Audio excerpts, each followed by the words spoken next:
कल हम लोगों ने पढ़ा था क्लेशों को छीन करने के क्या उपाय थे। क्रिया योग।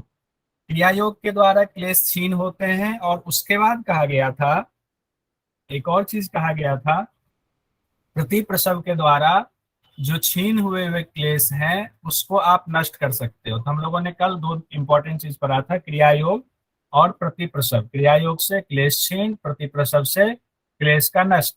अब कहते हैं क्या क्रिया योग के अलावे और भी कोई उपाय है जिससे कि क्लेशों को तनु किया जा सकता है या उसको कमजोर किया जा सकता है। तो कहते हैं भगवान महर्षि पतंजलि कहते हैं कि हाँ है। तो क्या है? ध्यान ही या तद वृत्तयः, यानी कि क्लेशों की जो वृत्तियां हैं, जो क्लेश हैं, उसको ध्यान के द्वारा भी कमजोर किया जा सकता है, क्षीण किया जा सकता है। तो वृत्तियों को यानी क्लेशों को क्षीण करने के दो उपाय यहाँ एक तरह से आ गया। एक तो हमारा आ गया क्रिया योग आ गया और दूसरा ध्यान हो गया। तो ध्यान और क्रिया योग दोनों के द्वारा हम क्लेशों को क्षीण कर सकते हैं। अगर कूट वाले क्वेश्चंस आएंगे तो इसका ध्यान रखिएगा। अब सवाल यह है कि आखिर क्लेश हमें परेशान करते हैं तो किस तरह परेशान करते हैं, उसका तरीका क्या होता है, उसके बारे में महर्षि पतंजलि ने पूरा डिटेल से बताया है कि क्लेश मूल कर्माशयो दृष्टा दृष्ट जन्म वेदनीय। कहते हैं कि अविद्या जो है, सबसे पहले तो क्लेश मूल जो है, क्लेशों का मूल है वो अविद्या। अविद्या की वजह से ही सारे क्लेश उत्पन्न हुए हैं। और अविद्या क्या है? अविद्या है कि दृष्टा और दृश्य का संयोग ही अविद्या है। मतलब ये कि दृष्टा जो है वो तो जीवात्मा है, आत्मा है, वो शुद्ध है। आगे आएगा ये वाला सूत्र। वो तो शुद्ध है लेकिन वो फेर में फंस गया किसके? प्रकृति के, सतरजतम गुण के। और वहां से जैसे प्रकाश पड़ा उसके फेर में फंसा, तो इसने उसको अपना मान लिया, उस बुद्धि को, उस चित्त को, उस प्रकृति को अपना मान लिया। और यहीं से जो है क्लेश का मूल शुरू हो गया। जैसे अपना माना वैसे वो प्रकृति के हिसाब से कार्य करने लगा।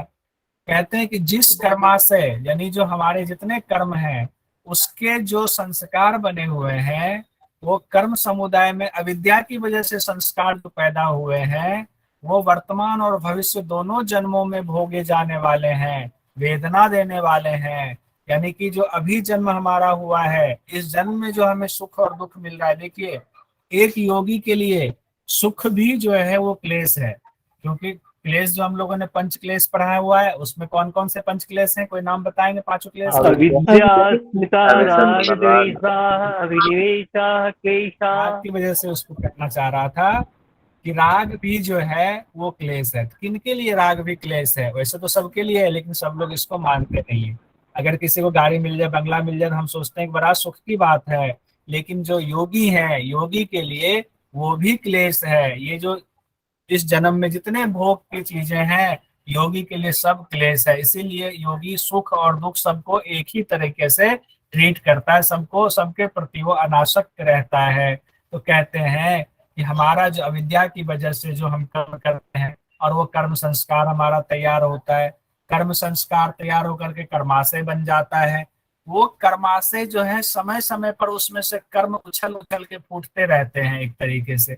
जैसे कुछ सुख देने वाले, कुछ दुख देने वाले, कुछ अभी वर्तमान में आ रहे हैं, कुछ भविष्य में आएंगे। तो कहते हैं कि इस तरह से जो ये कर्माशय से जो कर्म अविद्या की वजह से जो संस्कार तैयार हुए, फिर कर्माशय में जो कर्म का पूरा समुदाय है वो दुख देने वाले हैं, जन्म वेदनीय है, वेदना देने वाले हैं। उसके बाद कहते हैं महर्षि पतंजलि, सती मूले तद विपाको जात्या आयुर्भोगा।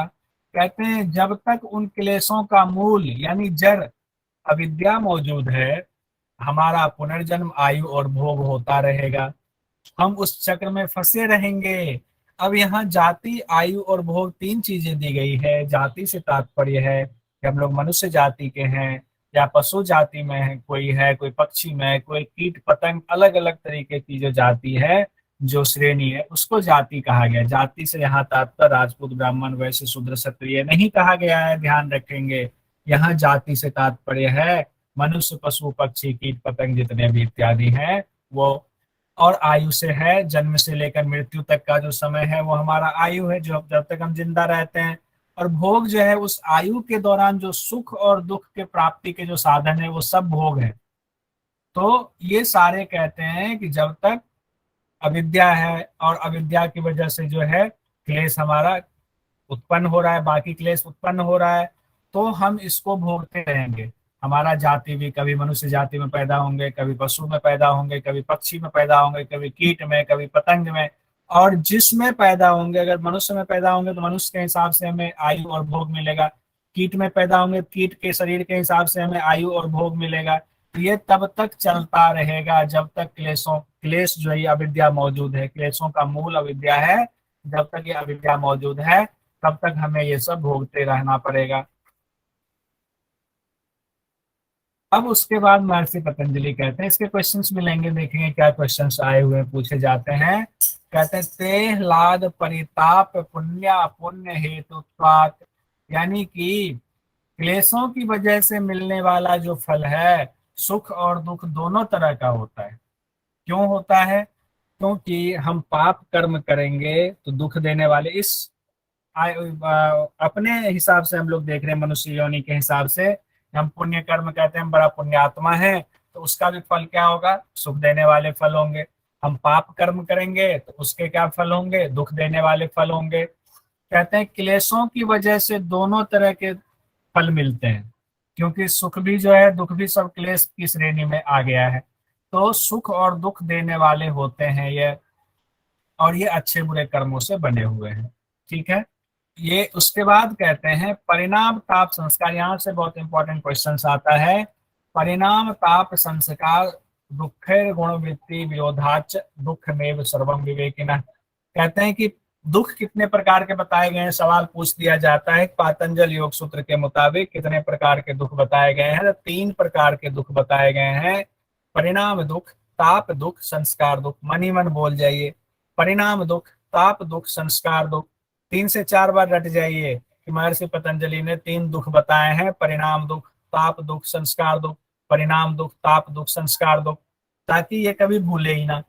कहते हैं अभी जो बात हो रही थी विवेकिना है, कि विवेकी पुरुष के लिए यानी योगी के लिए चाहे जो भी दुख है, और दुख के गुण है क्या है? सतरजतम। कहते हैं कि उनके लिए कोई मायने नहीं रखता है कि दुख परिणाम दुख है, ताप दुख है, या संस्कार दुख है, या लौकिक सुख से संबंधित इसी में से कोई दुख की श्रेणी में आ जाए। कहते हैं सब उनके लिए दुख ही दुख है। वो सबको एक तरह से मानते हैं, एक समान है उनके लिए, क्योंकि वो सबको दुख ही मानते हैं, क्योंकि उनके लिए भोग जो है सुख हो चाहे दुख हो सब एक ही है, सब उनके लिए दुख है, सब भोग है।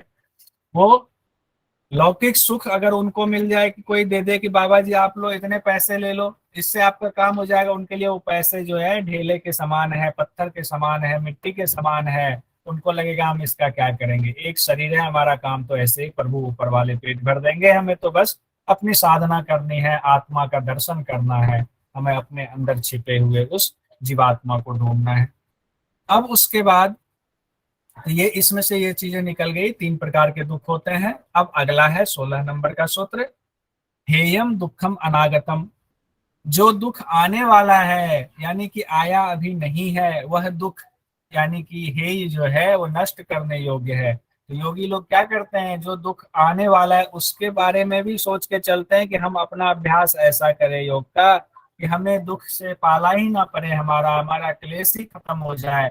तो उसके लिए उपाय करने की जरूरत है। यहाँ हे का अर्थ है जो दुख अभी तक प्राप्त नहीं हुए हैं, भविष्य में होने वाले हैं, उपाय के द्वारा उनका नाश करना है, उनको ही यहाँ पर हेयम कहा गया है, जो आने वाला दुख है। अब 17 नंबर का सूत्र कहता है दृष्टि दृश्यो संयोगो हेय हेतु। अब यहाँ तो 16 नंबर में बताया गया कि जो दुख जो है आने वाला है उसके नाश के बारे में सोचो, इसलिए अभ्यास करो। अब कहते हैं कि दुख आ ही क्यों रहा है, क्यों जो है ये दुख आ रहा है, क्यों हमें ये सब भोगना पड़ेगा, मन में सवाल आता है। तो महर्षि पतंजलि कहते हैं दृष्ट और दृश्य दोनों, यानी कि जीवात्मा और दृश्य कौन सा हो गया, प्रकृति कह सकते हैं, 3 गुणों से युक्त ये जो बुद्धि है, या फिर प्रकृति सीधा कह सकते हैं। आपके देखिए सामने आपको चित्त भी आ सकता है, आपके सामने बुद्धि भी आ सकता है, और आपके सामने सीधा प्रकृति भी आ सकता है। तो दृष्टा तो आत्मा हो गया या जीवात्मा हो गया, दोनों में से कोई भी आ सकता है, ध्यान रखिएगा, आत्मा या जीवात्मा। और दृश्य के बारे में आपको बुद्धि भी आ सकता है या प्रकृति भी आ सकता है।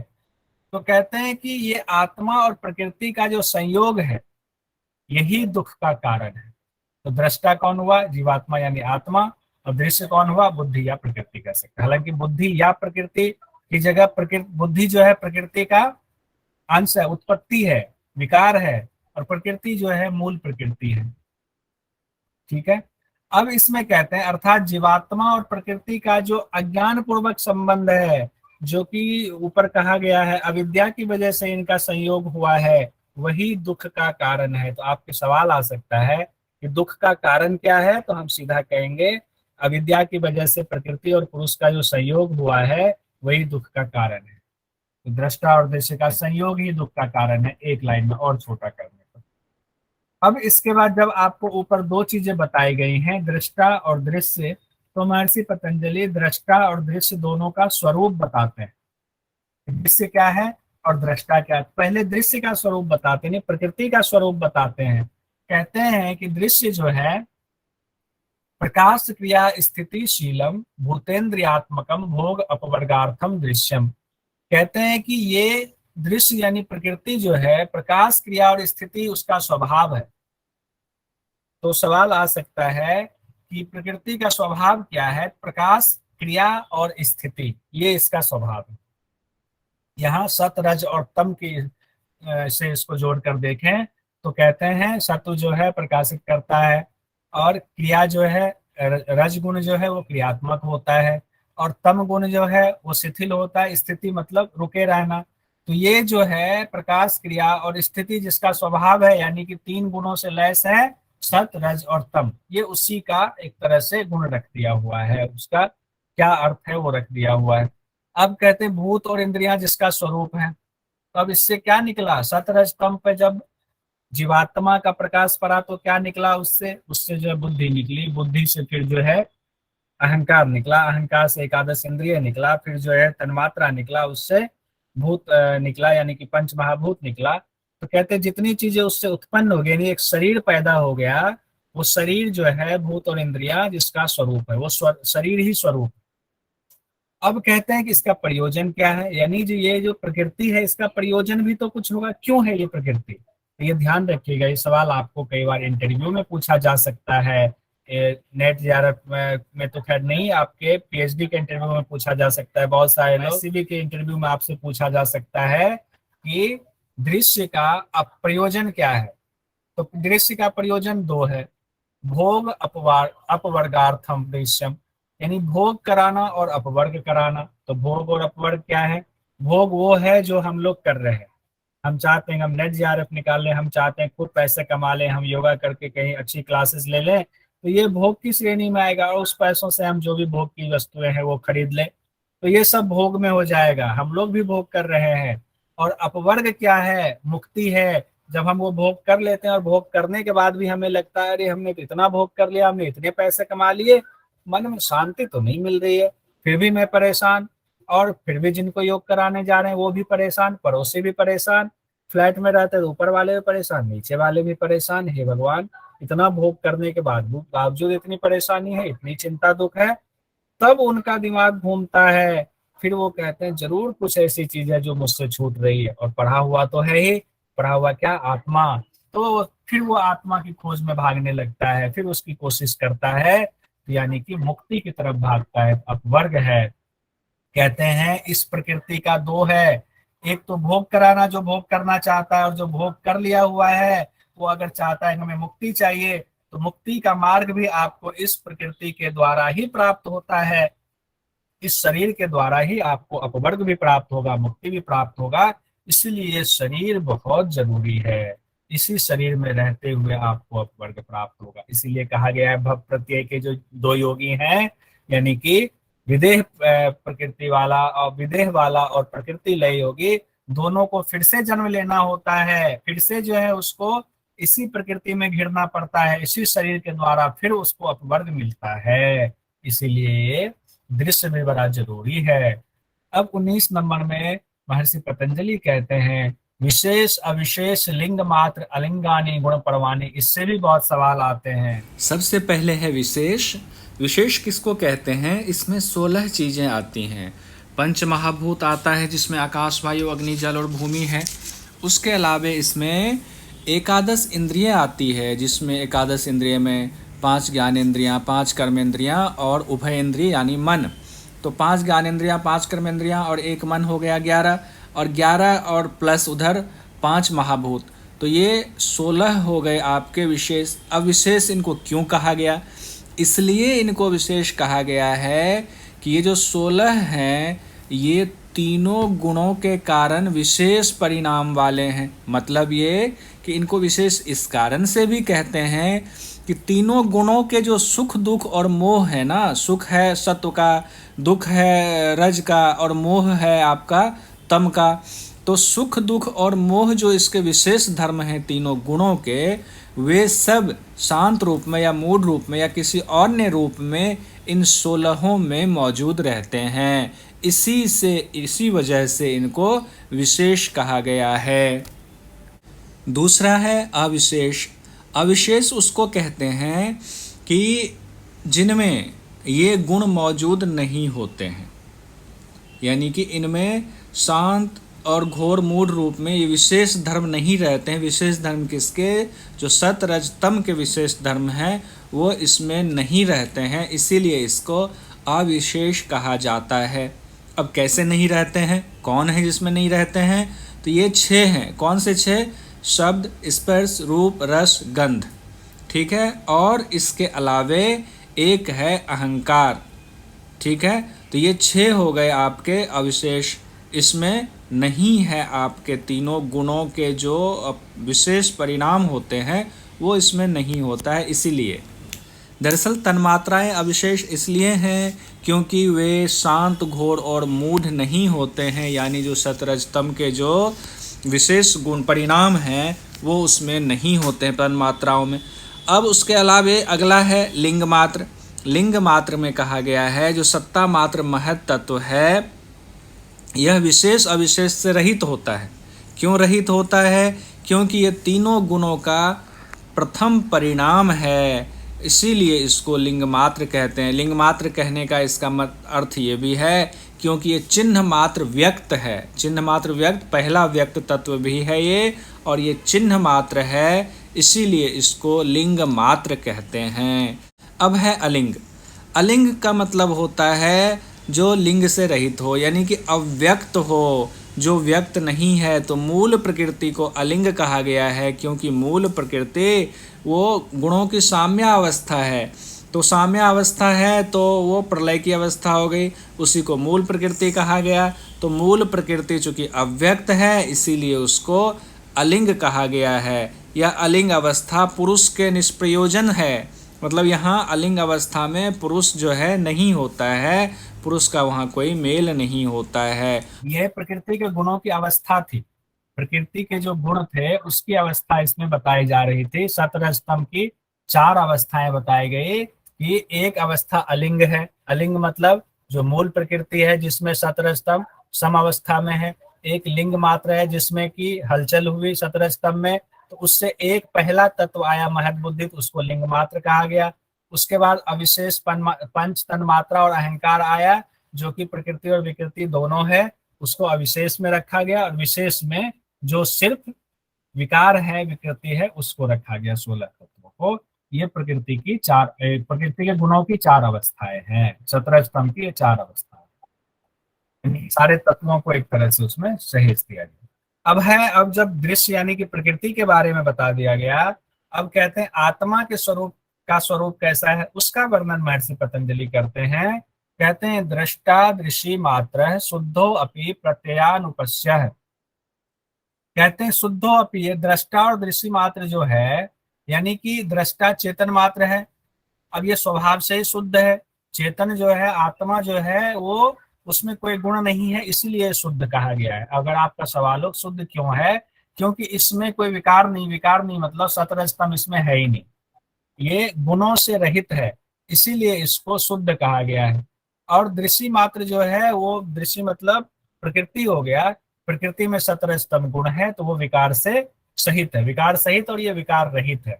अब होता क्या है, कहते हैं कि चूंकि दृष्टा ये जीवात्मा जो है शुद्ध है, लेकिन अविद्या की वजह से ये बुद्धि वृत्ति यानी कि चित्त को अपना मान लेता है, और चित्त के अनुरूप ही पूरी दुनिया को देखने लगता है, और खुद को चित्त को समझ लेता है। अभी हम आप कोई भी इस बात को मानते तो नहीं है कि हम आत्मा हैं, कोई नहीं मानते। आपसे पूछे आप कौन हो, तो आप कहोगे कि मैं पुंडीक जी हूँ, आप कहोगे मैं अनुपमा हूँ।